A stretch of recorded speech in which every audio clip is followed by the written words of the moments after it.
Hello friends, welcome to our channel. Friends, మనకు government of India కింద పనిచేస్తున్నటువంటి railway recruitment board మనకు RPF short notice అయితే release చేయడం జరిగిందనమాట. అలాగే ఈ యొక్క షార్ట్ నోటీస్లో ఏం మ్యాటర్ ఉంది, అలాగే ఈ యొక్క ఆర్పిఎఫ్కు సంబంధించి క్వాలిఫికేషన్ ఎలా ఉండబోతుంది, అలాగే ఎగ్జామ్ ప్యాటర్న్ కూడా ఎలా ఉంటుంది, పూర్తిగా సెలెక్షన్ ప్రాసెస్ కూడా ఏ విధంగా చేస్తున్నారు, అలాగే హైట్ ఎంత ఉండబోతుంది, అలాగే రన్నింగ్ కూడా, అలాగే మెడికల్ టోటల్ మ్యాటర్ కూడా ఈ వీడియోలో తెలుసుకుందాం. అలాగే ఎవరైతే దీని గురించి ఎవరికైతే తెలియదో ఆర్పిఎఫ్కి సంబంధించి సెలెక్షన్ ప్రాసెస్ గురించి వాళ్ళకు వెరీ ఇంపార్టెంట్ కాబోతుంది అనమాట ఈ వీడియో. అలాగే ఎండ్ వరకు అయితే వీడియోని చూస్తూ ఉండండి. కంపల్సరీగా ఎవరైతే సబ్స్క్రైబ్ చేసుకోకుండా చూస్తున్నారో కంపల్సరీగా సబ్స్క్రైబ్ అయితే చేసుకోండి ఇటువంటి జెన్యూన్ అప్డేట్స్ కోసం. అలాగే కంపల్సరీ వీడియోని లైక్ అయితే చేయండి బ్రదర్.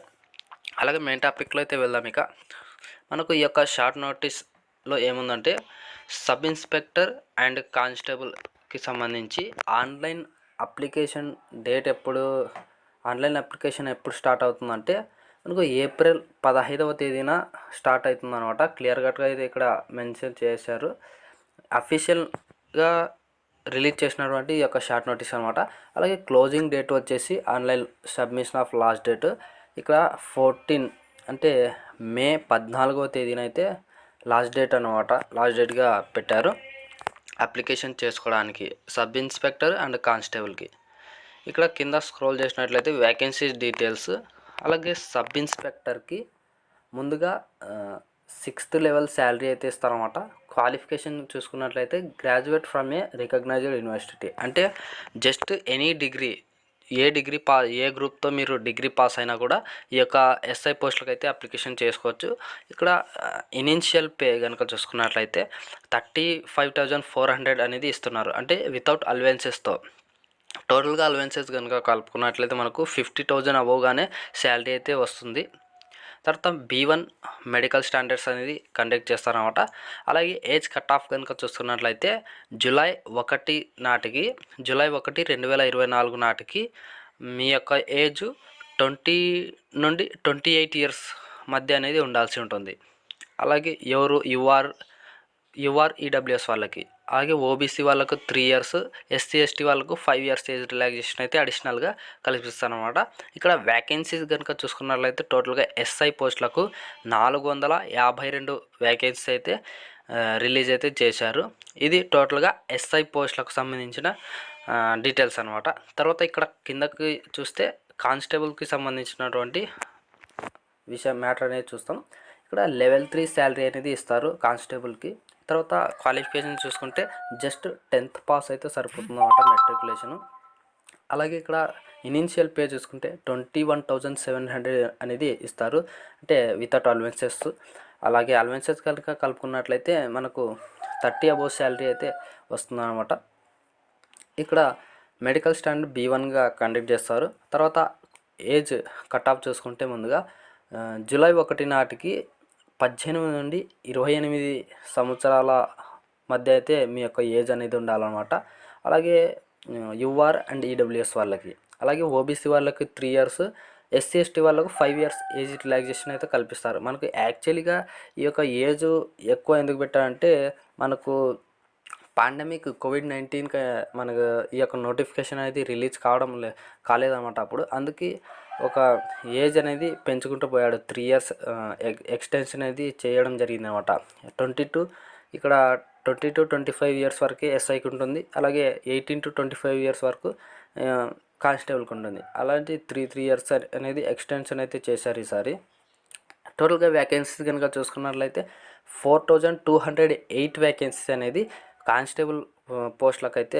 కానిస్టేబుల్కి అయితే పోస్టులు అనేది రిలీజ్ చేయడం జరిగిన వ్యాకెన్సీస్. అలాగే ఇక్కడ సెలెక్షన్ ప్రాసెస్ విషయం అనమాట, మెయిన్గా వెరీ ఇంపార్టెంట్. సెలెక్షన్ ప్రాసెస్ ఎలా జరుగుతుందంటే ముఖ్యంగా ముందుగా మనకు కంప్యూటర్ బేస్డ్ ఎగ్జామినేషన్ అయితే కండక్ట్ చేస్తారు. ఆ తర్వాత ఎవరైతే ఎగ్జామ్ క్వాలిఫై అవుతారో, అంటే కట్ ఆఫ్ అనేది గెటిన్ చేస్తారో వాళ్ళకు ఫిజికల్ ఎఫిషియన్సీ టెస్ట్, అలాగే ఫిజికల్ మెజర్మెంట్ టెస్ట్ అనేది కండక్ట్ చేస్తారన్నమాట. దాని తర్వాత ఎవరైతే క్వాలిఫై అవుతారో పీఈటీలో, తర్వాత వాళ్ళకు మెడికల్ ఎగ్జామినేషన్ అయితే కండక్ట్ చేస్తారు. మెడికల్లో ఎవరైతే క్వాలిఫై అవుతారో వాళ్ళకు జాబ్ అనేది ఇవ్వడం జరుగుతుంది అన్నమాట మెరిట్లో. తర్వాత ఇక్కడ అప్లికేషన్ ఫీ కనుక చూసుకున్నట్లయితే యూఆర్ అండ్ ఈడబ్ల్యూఎస్ వాళ్ళకి అలాగే ఓబీసీ వాళ్ళకు ఇక్కడ ఫీజు ఎంత ఉంటుందంటే 500 అనేది ఫీజు అయితే ఉంటుంది. తర్వాత SC ST ex service men అలాగే ఫీమేల్స్ అలాగే మైనారిటీ ఈబీసీ వాళ్ళకు 250 రూపీస్ అనేది ఫీ అయితే పే చేయాల్సి ఉంటుంది అన్నమాట. వీళ్ళకు అంటే సగం ఫీజు అనేది వీళ్ళకు ఎగ్జామ్షన్ అయితే అవుతుందన్నమాట. ఇక్కడ short note, only candidates who attend CBT will get a refund of their examination fee as mention above. ఇక్కడ ఏముందంటే కింద నోటు, ఎవరైతే ఎగ్జామ్కి అటెండ్ అవుతారో వాళ్ళకు ఈ యొక్క ఎగ్జామినేషన్ ఫీ అనేది రిఫండ్ చేస్తారు అనేసి అయితే చెప్తున్నారు ఇక్కడ. అంటే తర్వాత మనకు రైల్వే అనేది ఈ యొక్క స్పెషల్ అనమాట. మనం అప్లై చేసిన తర్వాత ఎగ్జామ్కి అటెండ్ ఎవరైతే అవుతారో వాళ్ళకు అప్లికేషన్ ఫీ అనేది రిఫండ్ అయితే చేస్తారనమాట. అలాగే మనకు కంప్యూటర్ బేస్డ్ టెస్ట్ సబ్జెక్ట్స్ ఏవేవి ఉంటాయని చూసుకుంటే కనుక ఇక్కడ మనకు ఈ యొక్క షార్ట్ నోటీస్లో మనకు పూర్తిగా డీటెయిల్స్ అయితే ఇవ్వలేదన్నమాట. మనకు పూర్తిగా డీటెయిల్స్ వచ్చేసి అప్లికేషన్ స్టార్ట్ అయ్యే రోజు అయితే మనకు రిలీజ్ అయితే చేస్తానమాట, ఫుల్ డీటెయిల్ నోటిఫికేషన్. అలాగే నేను సపరేట్గా మీకు ఇది చూపిస్తున్నాను అనమాట. మనకు ప్రీవియస్ నోటిఫికేషన్ ఏదైతే ఉంటుందో దాంట్లో నుంచి అయితే ఇవి చూపిస్తున్నాను. కంప్యూటర్ బేస్డ్ టెస్ట్ అనేది సబ్జెక్ట్స్ కనుక చూసుకున్నట్లయితే ముందుగా ఫస్ట్ వచ్చేసి జనరల్ అవేర్నెస్ ఉంటుంది, తర్వాత అర్థమెటిక్ ఉంటుంది, తర్వాత ఇక్కడ జనరల్ ఇంటెలిజెన్స్ అండ్ రీజనింగ్ ఉంటుంది అనమాట. ఈ 3 సబ్జెక్ట్స్ అయితే మనకు వస్తాయి. టోటల్గా క్వశ్చన్స్ వచ్చేసి 120 క్వశ్చన్స్ అయితే ఉంటాయి. మ్యాక్సిమం మార్క్స్ వచ్చేసి 120 మార్క్స్ ఉంటాయి అన్నమాట. అంటే ఒక క్వశ్చన్కి 1 మార్క్ అనేది ఉంటుంది ఇక్కడ. ఈ యొక్క ఎగ్జామ్కి టైమింగ్ కనుక చూసుకున్నట్లయితే 90 నిమిషాలు అయితే టైం అనేది ఇస్తారన్నమాట. అంటే 90 మినిట్స్ అయితే టైం అయితే ఇస్తారు. ఇక్కడ ఈ యొక్క క్వశ్చన్స్ మల్టిపుల్ చాయిస్ క్వశ్చన్స్ అనమాట. ఒక క్వశ్చన్ వస్తుంది, కింద 4 ఆప్షన్స్ అయితే వస్తాయి. ఈ యొక్క ఎగ్జామ్కి నెగిటివ్ మార్కింగ్ కూడా ఉంటుంది. అంటే 1/3 అనేది ఉంటుంది అన్నమాట. అంటే 3 తప్పులకు 1 మార్క్ అయితే పోతుందన్నమాట మనకు. తర్వాత ఇక్కడ ఫిజికల్ ఎఫిషియన్సీ టెస్ట్ ఎలా ఉండబోతుందో అంటే కానిస్టేబుల్కి ఫిజికల్ ఎఫిషియన్సీ టెస్ట్ వచ్చేసి ఇక్కడ 1600 మీటర్స్ రన్నింగ్ మేల్ క్యాండిడేట్స్కి, ఇక్కడ చెప్తున్నది మేల్ క్యాండిడేట్స్కి 1600 రన్నింగ్ వచ్చేసి 1600 మీటర్స్ రన్నింగ్ 5 మినిట్స్ 45 సెకండ్స్లో అయితే కంప్లీట్ చేయాలి. అంటే సేమ్ ఆర్మీ రన్నింగ్ అనమాట ఇది. 5 మినిట్స్ 45 సెకండ్స్లో అయితే కంప్లీట్ చేయాలి. అలాగే 800 మీటర్ రన్నింగ్ వచ్చేసి ఇక్కడ ఫీమేల్స్కి, ఈ యొక్క రన్నింగ్ వచ్చేసి ఫీమేల్స్కి అనమాట. 800 మీటర్స్ రన్నింగ్ వచ్చేసి ఫీమేల్స్ 3 మినిట్స్ 40 సెకండ్స్లో అయితే కంప్లీట్ అయితే చేయాల్సి ఉంటుంది. తర్వాత లాంగ్ జంప్ మెయిల్ వాళ్ళకి వచ్చేసి లాంగ్ జంప్ 14 ఫీట్స్ అనేది జంప్ అయితే చేయాల్సి ఉంటుంది అనమాట. అలాగే ఫీమేల్స్ అయితే 9 ఫీట్స్ అయితే జంప్ అయితే చేయాల్సి ఉంటుంది ఫీమేల్స్. ఇక్కడ హై జంప్ తర్వాత మేల్ క్యాండిడేట్స్ అయితే 4 ఫీట్ హై జంప్ అనేది చేయాల్సి ఉంటుంది. తర్వాత ఫీమేల్ క్యాండిడేట్స్ 3 ఫీట్ జంప్ అయితే చేయాల్సి ఉంటుంది అన్నమాట ఫీమేల్స్. తర్వాత ఇక్కడ సబ్ ఇన్స్పెక్టర్కి 1600 మీటర్స్ రన్నింగ్ వచ్చేసి మెయిల్ క్యాండిడేట్స్ 6 మినిట్స్ 30 సెకండ్స్లో అయితే కంప్లీట్ అయితే చేయాల్సి ఉంటుంది. తర్వాత ఫీమేల్ క్యాండిడేట్స్ 800 మీటర్స్ రన్నింగ్ని 4 మినిట్స్లో అయితే కంప్లీట్ అయితే చేయాల్సి ఉంటుంది ఫీమేల్స్.